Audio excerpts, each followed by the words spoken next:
Hello everyone, नमस्कार दोस्तों, good morning. कैसे हैं आप सभी लोग? आई होप आप सभी अच्छे होंगे।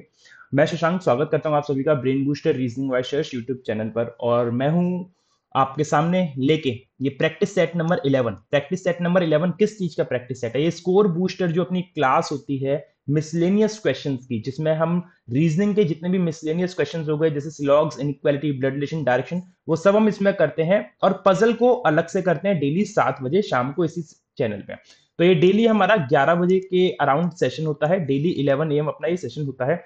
और आइए इसको स्टार्ट करते हैं। आपकी आरआरबी पीओ क्लर्क एग्जाम में चार चांद लगाने के लिए सेशन को स्टार्ट करते हैं। ठीक है, कहीं ना कहीं आपको इस सेशन से हेल्प जरूर मिलती होगी। तो स्टार्ट करने से पहले आप सभी से एक छोटी सी रिक्वेस्ट रहेगी कि प्लीज सेशन को लाइक कर दीजिएगा, वीडियो को शेयर कर देना अपने नेटवर्क्स में, और चैनल पर नए हो तो चैनल को सब्सक्राइब जरूर कर लेना। ठीक है, ये दो तीन काम मेरे लिए बहुत बेनिफिशियल रहेंगे और आपके लिए भी।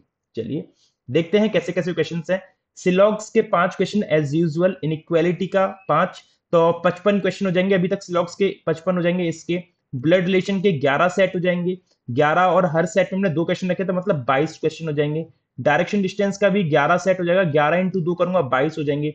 ये अपने फ्लक्चुएट करते रहते हैं, कभी चाइनीज कोडिंग लाते हैं, कभी वर्ड सीरीज, कभी ऑर्डर रैंकिंग, इस तरीके से। होल सोल आपका पूरा रीजनिंग प्रिपेयर हो रहा है फ्री ऑफ कॉस्ट। कुछ आपको कहीं पे इन्वेस्ट करने की जरूरत नहीं है। आइए देखते हैं कैसे क्वेश्चन है। पहले क्वेश्चन में बोल रहा है ऑल टारगेट इज जोवियाल। सभी टारगेट क्या है? जोवियाल है।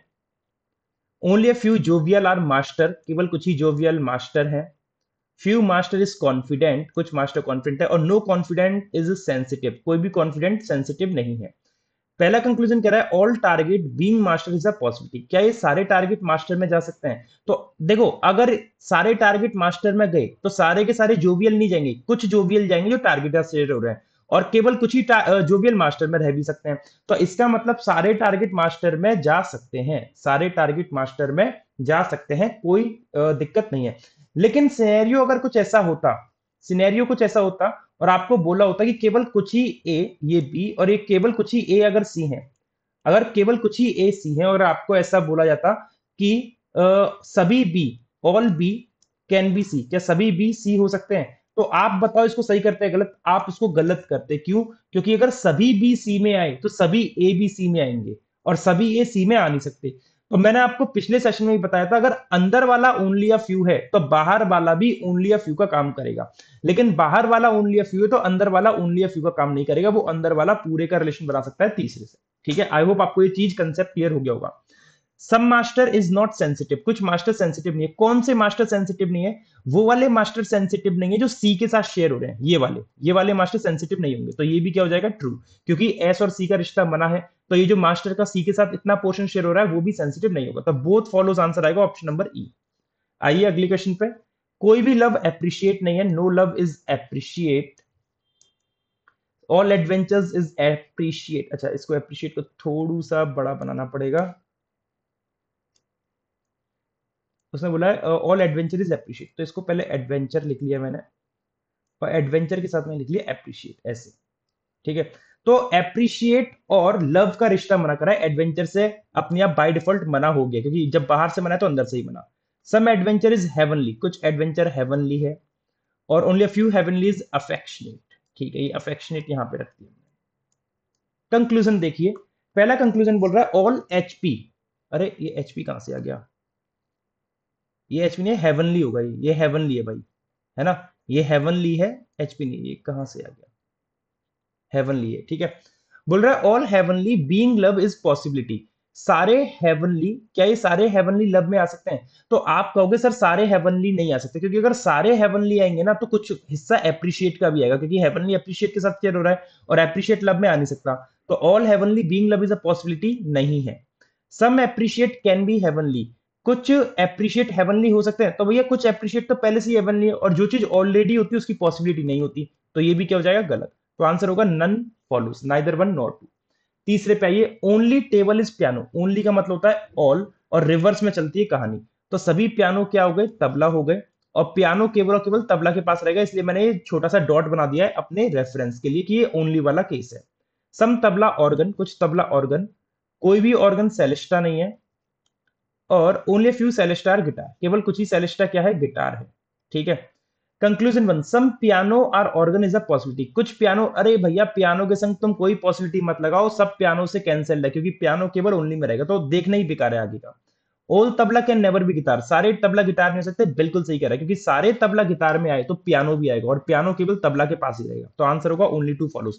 ये ओनली वाले क्वेश्चन ना बड़े इजी होते हैं, तुरंत निपट जाते हैं। तो कुछ पिकॉक बुलबुल है, कुछ पिकॉक क्या है, बुलबुल।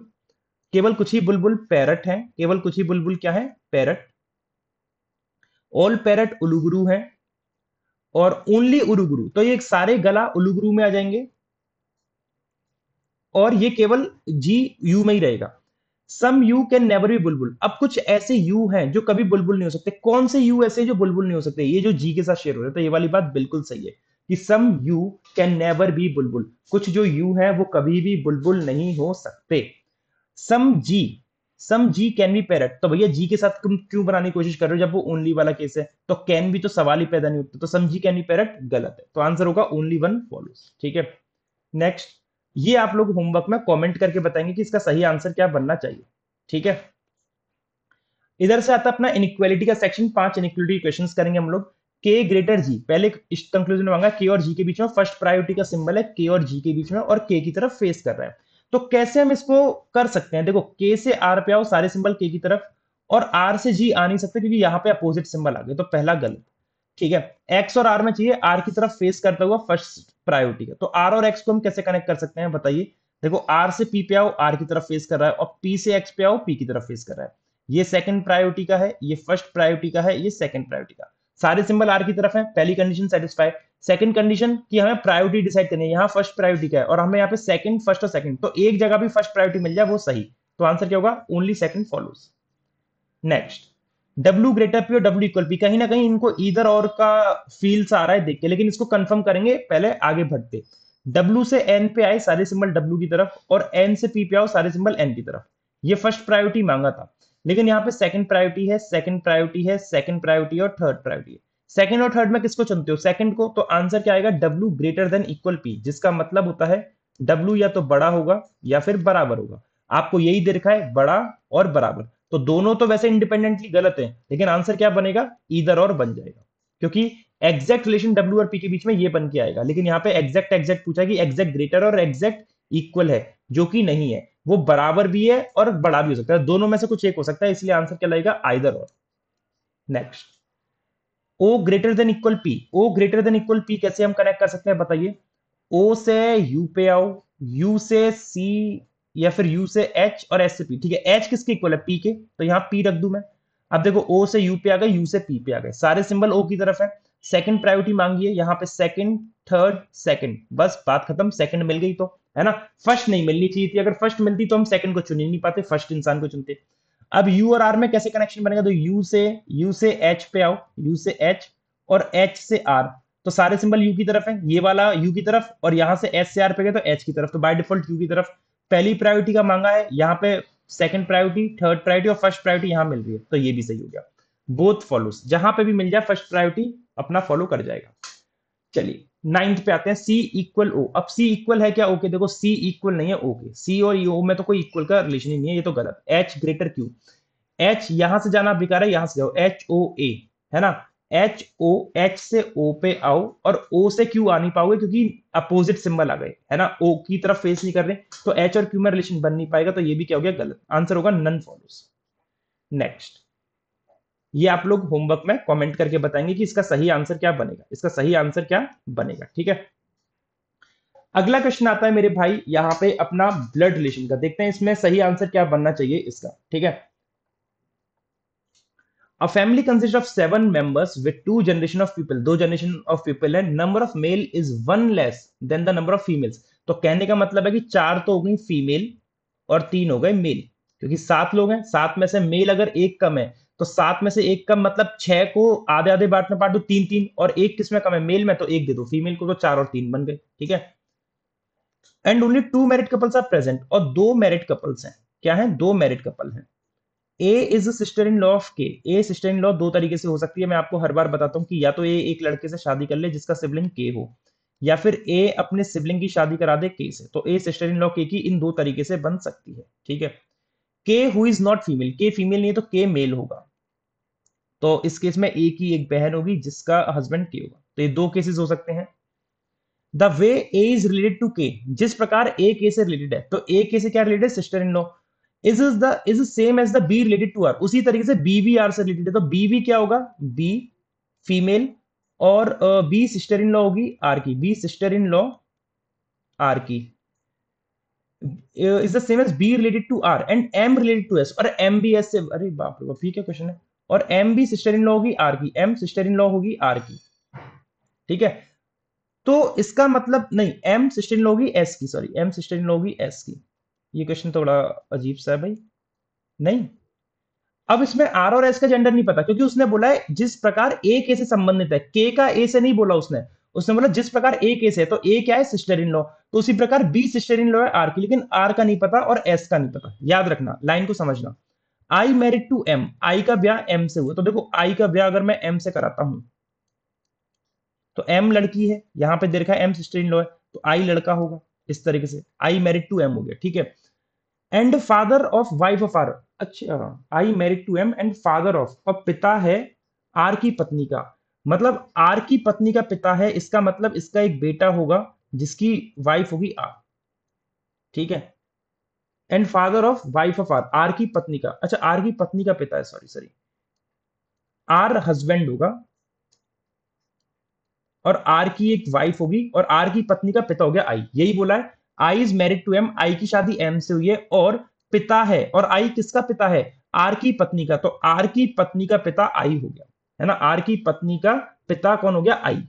अब बी सिस्टर इन लॉ है आर की, अब B sister in law R की, देखो देखते हैं बनाएंगे। M has no sibling, M का कोई सिबलिंग नहीं है। अब एम का सिबलिंग नहीं है तो M sister in law S की बनेगी, तो एम का सिबलिंग नहीं है तो एस जो होगा आई का सिबलिंग होगा फिर, है ना। एम सिस्टर इन लॉ हो गई एस की, ठीक है।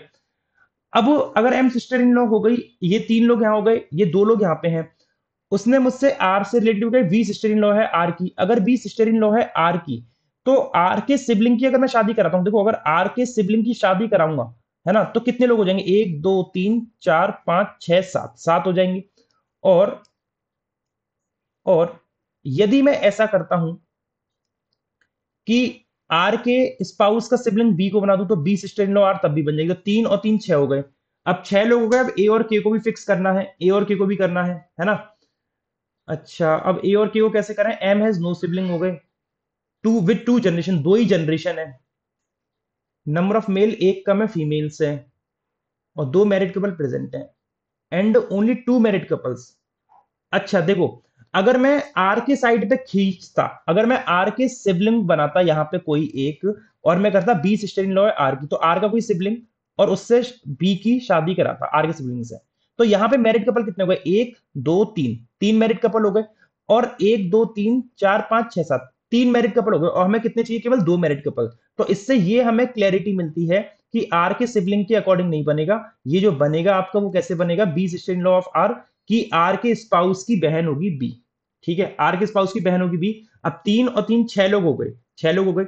अब ए सिस्टर इन लॉ बनेगी के की, अब ए सिस्टर इन लॉ के की ऐसे बन सकती है कि ए सिस्टर इन लॉ के की कैसे बन सकती है, ए एक फीमेल है और के एक लड़का है, तो ए को मैं यहां पे रखूं और के को इसका सिबलिंग बना दूं, है ना।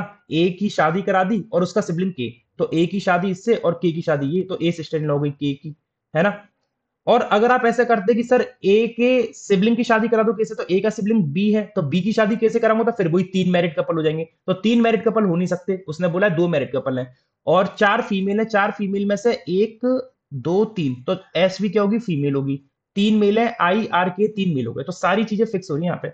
है छोटा सा लेकिन बड़ा क्वेश्चन है, मतलब बहुत अच्छा क्वेश्चन है, प्यारा क्वेश्चन है। ये जो लाइंस दे रखी थी ना रिलेटेड वाली, ये बहुत अच्छी लाइन थी, एकदम नई लाइन थी। यदि v बेटा है k का, यदि v बेटा है k का, यदि v बेटा है k का, तो v को k का बेटा बना दूं मैं यहां पे इस तरीके से, तो r क्या लगेगा v का, तो r जो लगेगा मामा लगेगा, नहीं सॉरी चाचा या ताऊ लगेगा, मतलब इसका क्या हो गया, पैटर्नल अंकल, है ना, क्या लगेगा, पैटर्नल अंकल। तो ऑप्शन नंबर सी। यदि v की शादी हो जाए d से, अगर b की शादी हो जाए d से, ये क्या कंडीशनल है ना, कंडीशनल क्वेश्चन है ये, d और v वाले पॉइंट ये क्वेश्चन के लिए वैलिड है, केवल इन क्वेश्चन के लिए। तो i क्या लगेगा d का, तो i जो लगेगा, i लगेगा फादर इन लॉ, i क्या लगेगा कि i के बच्चे a और b, तो अगर i के बच्चों से शादी होगी किसी की भी, तो i उनका फादर इन लॉ लगेगा, तो i d का ससुर लगेगा, ऑप्शन नंबर ई। ठीक है, चलिए अब यहां से आता है अपना डायरेक्शन का क्वेश्चन। अभी तक हमने क्या करा है कि कुछ पॉइंट 2% वाले करे थे और कोई किसी से इंटर रिलेटेड था पॉइंट। अब हमने क्या 3% दिया, बबलू राम कन्हैया। और मजा आएगा इस क्वेश्चन में, और मजा आएगा। ठीक है, चलो बनाते हैं। 3% बबलू राम और Kanhaiya start from point x, तीनों की तीनों जो है पॉइंट एक्स से शुरू कर रहे हैं। Bablu walk 5 meter toward the east, Bablu जो है ईस्ट में जा रहा है। एक सेकंड, हम एक्स को एक कलर से डिफाइन कर लेते हैं, वो सबके लिए कॉमन रहेगा। एक्स को व्हाइट कलर से डिफाइन कर दे रहे हैं। अब यहां से पहले बबलू को चलाते हैं इस कलर से। बबलू 5 मीटर ईस्ट में जाता है पहले, बबलू 5 मीटर ईस्ट में गया। येलो हम बबलू को डिनोट कर रहे हैं, बबलू इज फॉर येलो। ठीक है, बबलू 5 मीटर ईस्ट में गया, then turn left and 7 meter. ये 5 मीटर चला, लेफ्ट मुड़ के 7, तो लेफ्ट 7 ऐसे हो गया। ठीक है, then turn right and walk 4 meter, right लेके 4 मीटर ऐसे आ गया ये।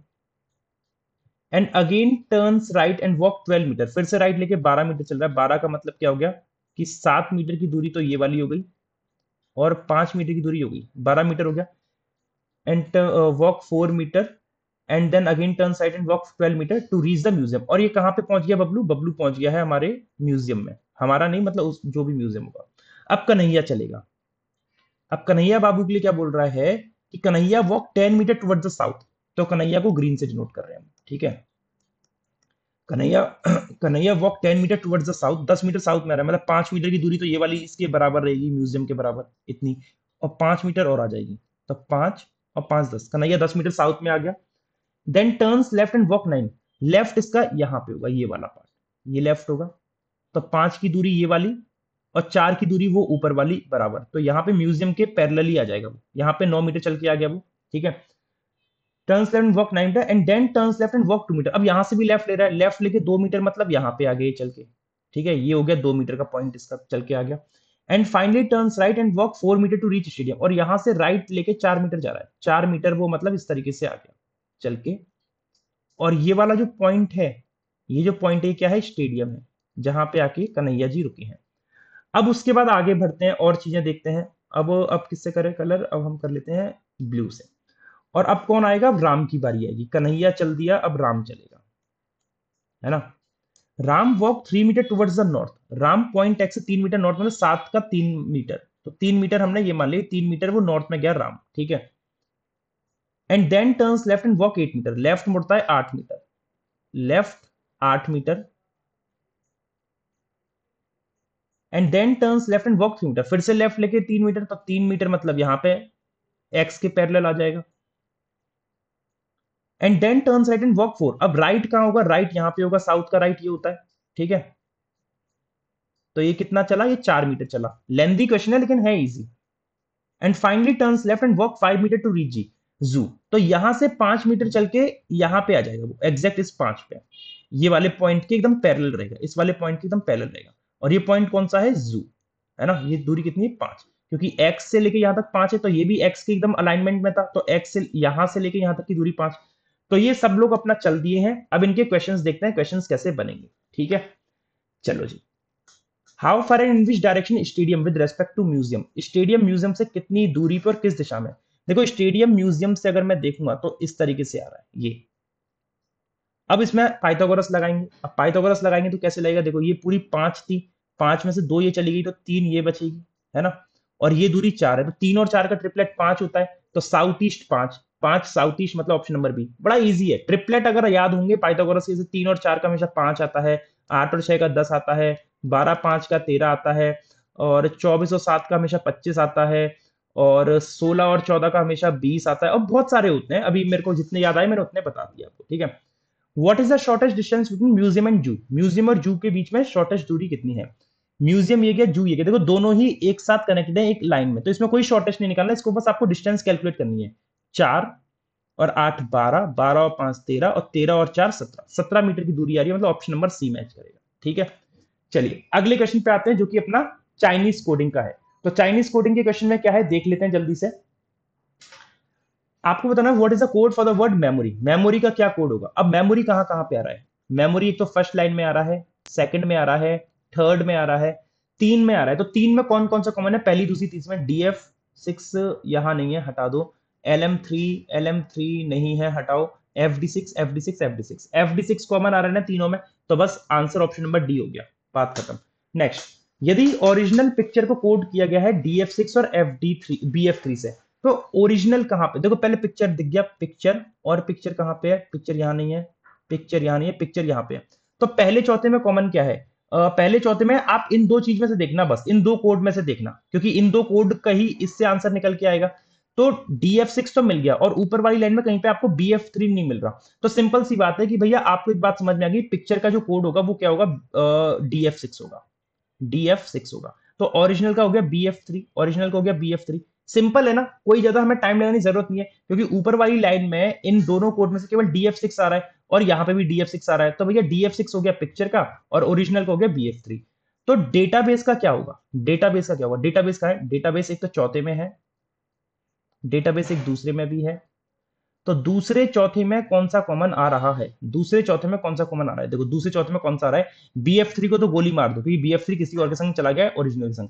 अब LN3 आ रहा है क्या, देखो LN3, LN3 कहीं और आ रहा है, LN3 कहीं और नहीं आ रहा, तो बस बात खत्म, LN3 आंसर हो गया ऑप्शन नंबर डी। सिंपल है, सिंपल है।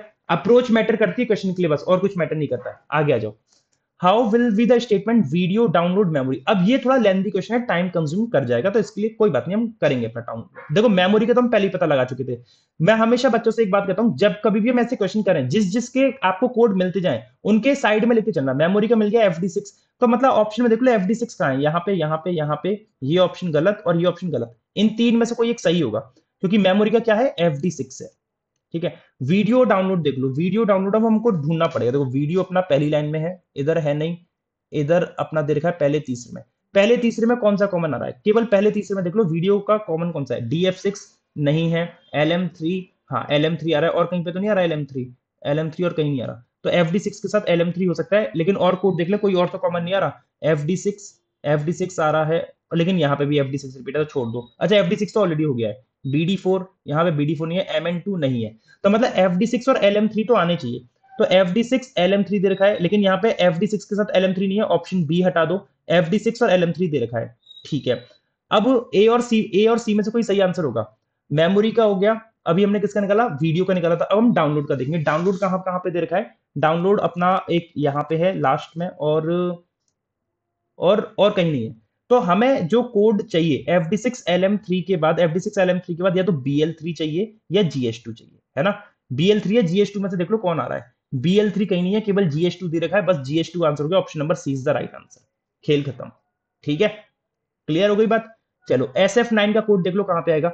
SF9 पहली लाइन में नहीं है, दूसरी लाइन में नहीं है, तीसरी में दे रखा है SF9, और चौथी में नहीं दे रखा। तो SF9 केवल तीसरी में, तो केवल तीसरी में कौन सा आ रहा है, केवल तीसरे में देखना। देखो मेमोरी तो रिपीट हो रहा है, छोड़ दो, वीडियो रिपीट हो रहा है, छोड़ दो, प्रमोट रिपीट हो रहा है यहाँ पे और यहाँ पे, छोड़ दो, मंथ और यूनिवर्सल में से देख लो कोई रिपीट हो रहा है, मंथ और यूनिवर्सल में से, मंथ और यूनिवर्सल में कोई रिपीट नहीं हो रहा, तो आपका आंसर होगा कैन नॉट बी डिटरमाइंड, क्योंकि मंथ और यूनिवर्सल ऐसे कोड है जो कहीं पे भी रिपीट नहीं हो रहे, तो इसीलिए इसका आंसर या तो मंथ होगा या यूनिवर्सल। ठीक है, अब यहां से आता है अपना वर्ड बेस्ड सीरीज, यहां से आती है अपनी वर्ड बेस्ड सीरीज, और देखते हैं इस वर्ड बेस्ड सीरीज को हम कैसे करेंगे।